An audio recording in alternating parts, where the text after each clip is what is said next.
Welcome back. Prostate cancer. It's the second most common cancer among men in the United States. With the recent news of Al Roker's unfortunate prostate cancer diagnosis, we've invited our local experts to share some resources and answer some questions.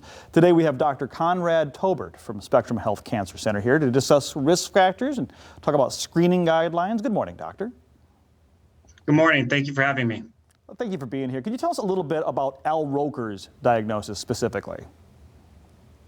Yes. Unfortunately, as you said, he was diagnosed recently with prostate cancer, and we know prostate cancer is very common. It affects 1 in 9 men in their lifetime, and unfortunately, it's also very deadly. It's the second most deadly cancer in men behind lung cancer. That's amazing to think that 1 in 9, not even 1 in 10, are going to get this over their lifetime, and it's very deadly. What can we do to prevent it? Obviously, when it comes to lung cancer, they say quit smoking. When it comes to prostate cancer, what can we do?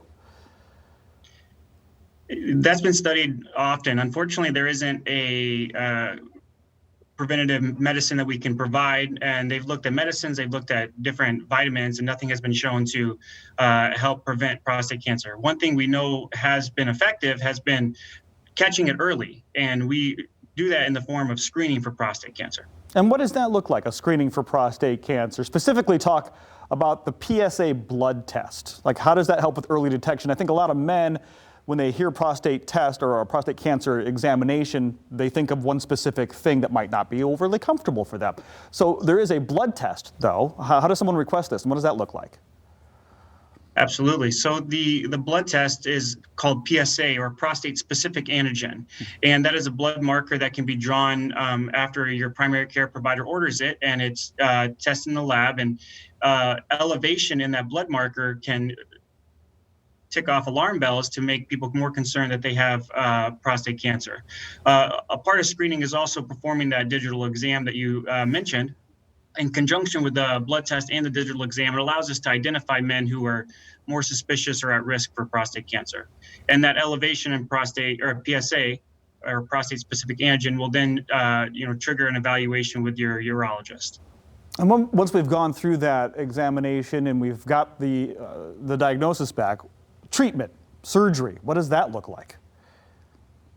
So prostate cancer comes in all different shapes and sizes. I always tell my patients that. With Al Roker specifically, he mentioned that he had a more aggressive prostate cancer, and his physicians and surgeons recommended surgical removal of the prostate. We know that if patients have a lower risk prostate cancer, they can be observed, and we call that active surveillance. For the more aggressive types of prostate cancer, we can treat it either with radiation or surgery. Here at Spectrum Health, we use the robotic Da Vinci system to laparoscopically remove the prostate. And we know that using that robotic system has allowed us to get patients out of the hospital sooner, recover faster, and also have less complications. Yeah, saw the video and the images of that Da Vinci machine, quite a bit of technology there. But when it comes to other types of cancer, we hear about genetics, we hear about know your family history. Does that apply here as well? Absolutely. So a little bit more about screening. We always recommend screening for men between the ages of 55 and 70. So that is, again, in the form of a blood test and a digital exam by your primary care provider. Patients who are more at risk, we recommend earlier screening between the ages of 40 and 55. And those at-risk patients, like you said, are folks who have higher family history, specifically a father or a brother, close first-degree relative, or other histories of lethal adenocarcinomas, breast, ovarian, or pancreatic cancer in the family. Also, another element of patients who are at risk are African Americans. Unfortunately, we know that African Americans have doubled the risk of prostate cancer when compared to the rest of the population. That's an alarming number, double the risk. So know your family history, get those genetics. If there's any cancer running in your family, African American families especially, you're going to want to get screened earlier than, well, the rest of us, right?